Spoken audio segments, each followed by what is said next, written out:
Quality and direct గా load చేస్తున్నప్పుడు దొంగతనం అంటారు, దాన్ని దొంగతనం అంటారు. మీకు ఇక్కడ ఇందాక అన్నారు శాశ్వతంగా పెరసిని ఎవరు ఇప్పుడు కదా, మా చిన్నప్పటి నుంచి చూస్తున్నామండి.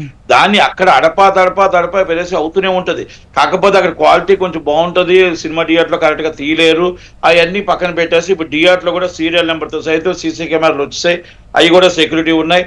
ఓకే, ఇవన్నీ కూడా మేము కొన్ని బయటకు చెప్పలేని పరిస్థితులు ఉంటాయి, అవన్నీ పక్కన పెట్టేస్తే మనం అంటుంది ఒక మూవీ రీల్స్ అవ్వచ్చు, లేకపోతే ఒక ఐబొమ్మ అవ్వచ్చు, లేకపోతే ఇంకోటి అవ్వచ్చు, ఇవన్నీ దొంగతనం చేస్తున్నారండి. అందుకే నేను ఇందాకలు కూడా చెప్పాను, టెక్నికల్ గా మా దగ్గర నుంచి వెళ్తున్న కంటెంట్ ని మనం కంట్రోల్ చేసుకోవాలి.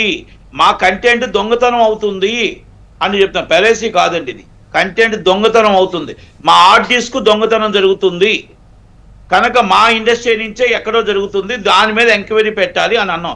Investigation already investigation officer investigation లో మీకు క్లియర్ గా చెప్పారు, ఒక థియేటర్ నుంచి యాక్ట్ చేశారు, అది తీస్తున్నారు అని ఇన్వెస్టిగేషన్ లో కూడా కొంత చెప్పారు, కొంత భాగం ఇన్వెస్టిగేషన్ చేస్తున్నారు. కనుక దాని ఇన్వెస్టిగేషన్ భాగంలోకి మనం వెళ్ళకూడదు.